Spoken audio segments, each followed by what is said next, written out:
This is the Dean Trailways Fifth Quarter. Good evening, everyone. Happy Friday. Welcome to another edition of the Dean Trailways Fifth Quarter. I'm Fred Heumann, always have been. What a night in the NCAA tournament. Both Michigan and Michigan State in the Sweet 16, and with tournament games in different sites, each trying to move on to the Elite Eight and a game Sunday afternoon. Let's start with the Spartans, shall we? In New York's famed Madison Square Garden, facing the #1 seed in the East, the Virginia Cavaliers. The Spartans fired up and ready to go for this one, and Tom Izzo was too. Mr. Marks getting his team ready early on. Adrian Payne, pump fake on the three, steps inside, hits the two. Good. Spartans up 4. Steve Mariucci in the house watching his buddy Tom Izzo in this one again. And watch this, Payne inside pass here to Brendan Dawson. Can't get the dunk, but look at him stay with it and gets the putback incredibly. MSU up 8. Are the Spartans ever fired up? Virginia's a tough, resilient team, though, hanging tough. The miss from the outside. Look at Evan Nolte battle for the rebound and put it in. It's a tie ball game. The Cavaliers took a 4-point lead. Spartans go inside. Adrian Payne with authority right there. The slam and stare down.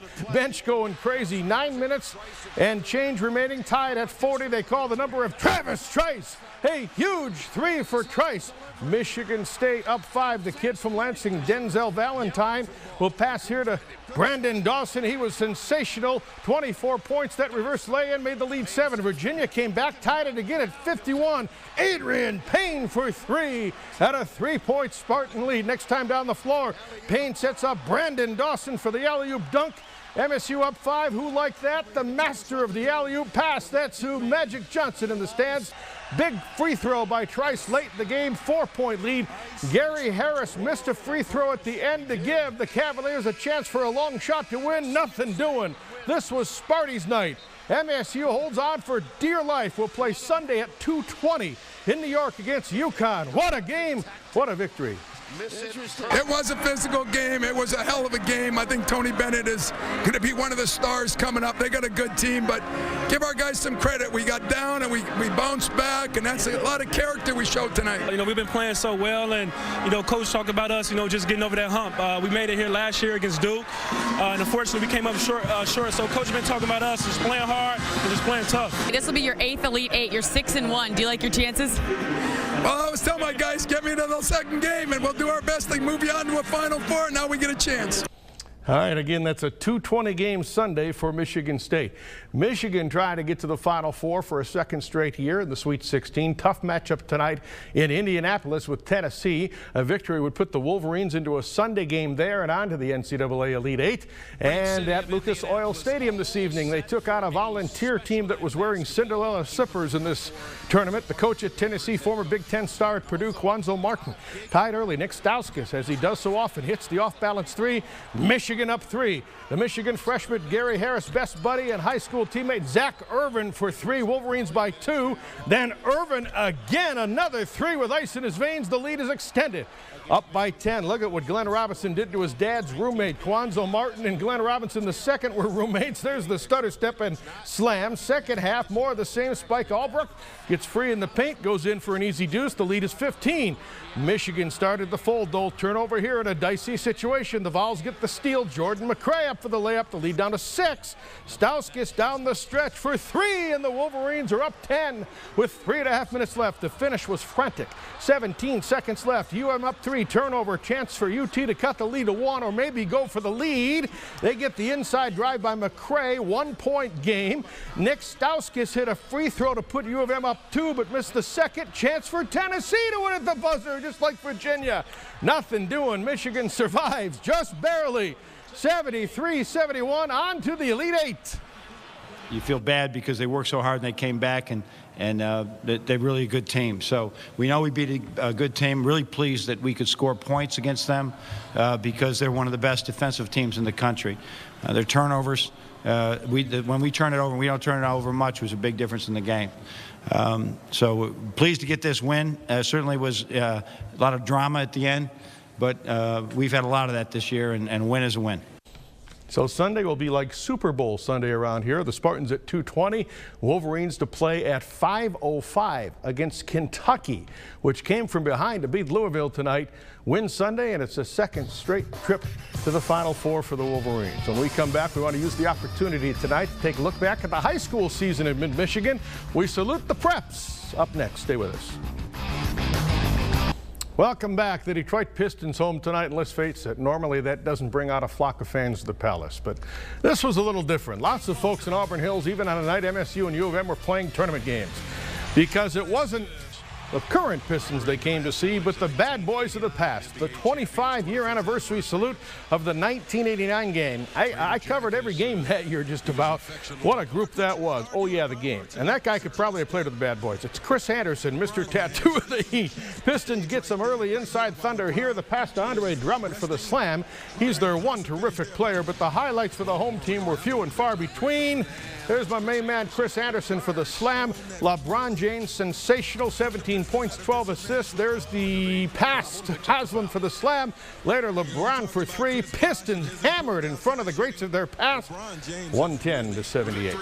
We are winding down to the end of our fifth quarter shows for another season, our 21st year of this show. And with the prep basketball season now over, we thought we would take a look back and review some of the top highlights of the boys and girls season.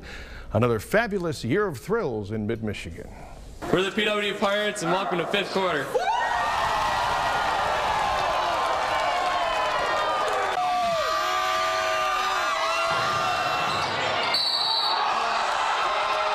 Ah, we got the win!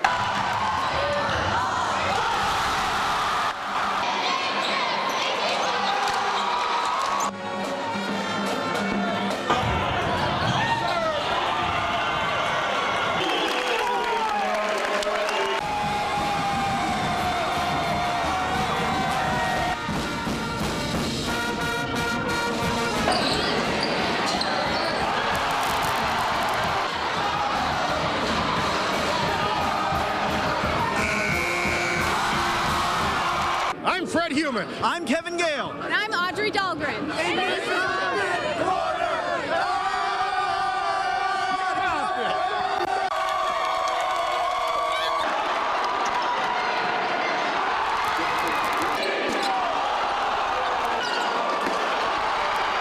That's what I'm talking about.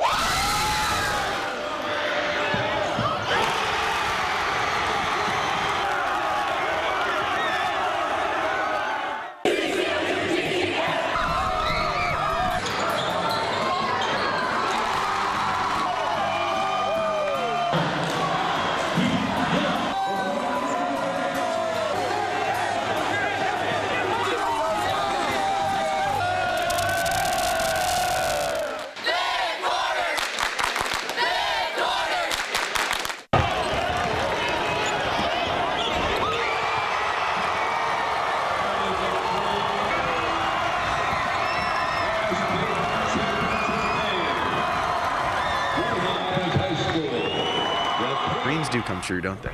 Yeah, I mean, this has been one of our dreams since we've been young, and just to have this dream finally come true is something that's unbelievable.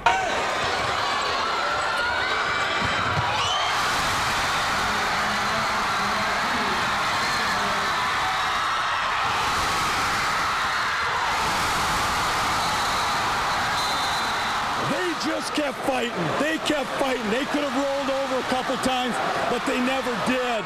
And it's just a great win for great kids. I'm so proud of those seniors.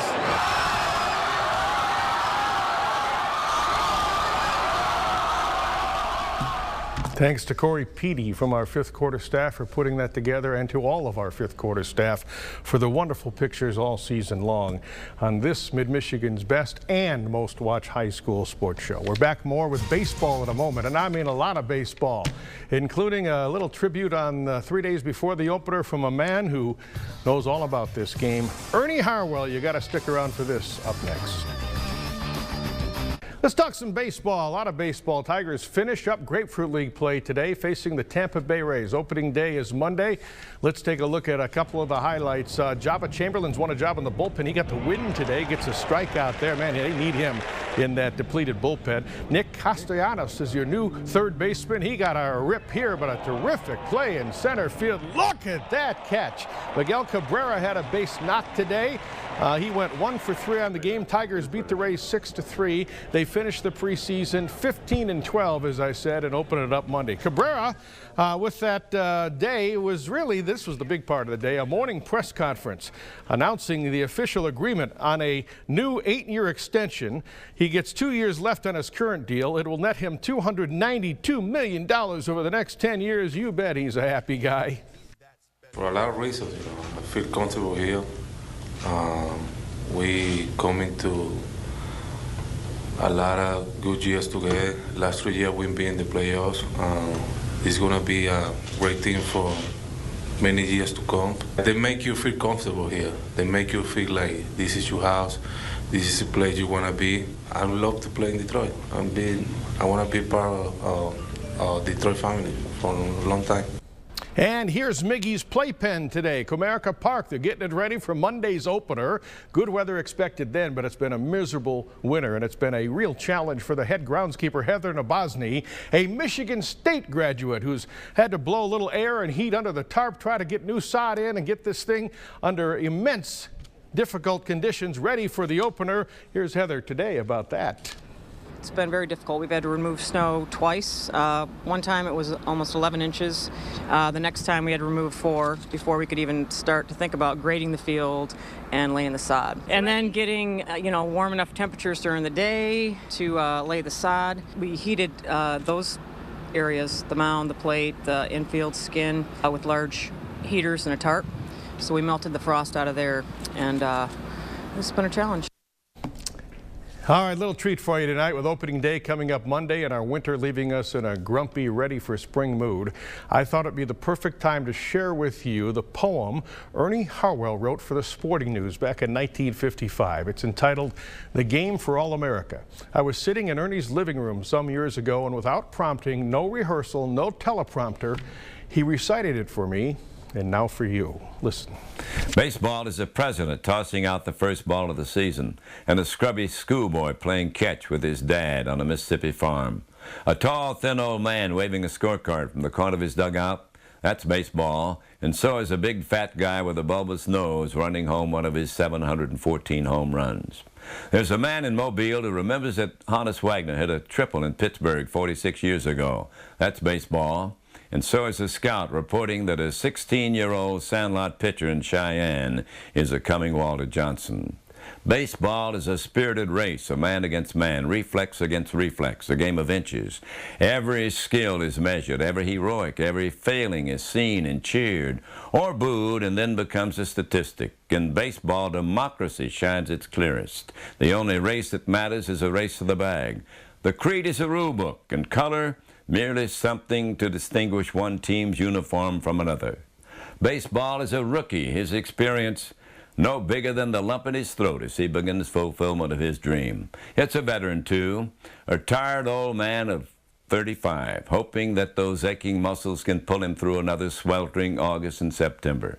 Nicknames of baseball, names like Zeke and Pie and Kai Kai and Home Run and Cracker and Dizzy and Dazzy. Baseball is the clear, cool eyes of Rogers Hornsby, the flashing spikes of a Ty Cobb, and an overage pixie named Rabbit Moranville. Baseball, just a game as simple as a ball and bat, and yet as complex as the American spirit it symbolizes. It's a sport, a business, and sometimes almost even religion. Why, the fairy tale of Willie Mays making a brilliant World Series catch, then dashing off to play stickball in the streets with his teenage pals, that's baseball. And so is a husky voice of a Doom Lou Gehrig saying, Today, I consider myself the luckiest man on the face of the earth. Baseball is cigar smoke, ladies' day, 7th inning stretch, take me out to the ball game, and the Star-Spangled Banner. Baseball is a man named Campanella telling the nation's business leaders, you have to be a man to be a big leaguer, but you have to have a lot of little boy in you too. This is a game for America, this baseball, a game for boys and for men. Thank you, Ernie. I miss you. My favorite part of that is baseball, as simple as a ball and a bat, yet as complex as the American spirit it symbolizes. The great Ernie Harwell. All right, opening day Monday, Michigan State 2:20 Sunday against UConn. Michigan 5:05 Sunday against Kentucky. What a weekend we have coming up. Maybe we'll have two teams in the Final Four. Thanks for joining us tonight. Have a great evening.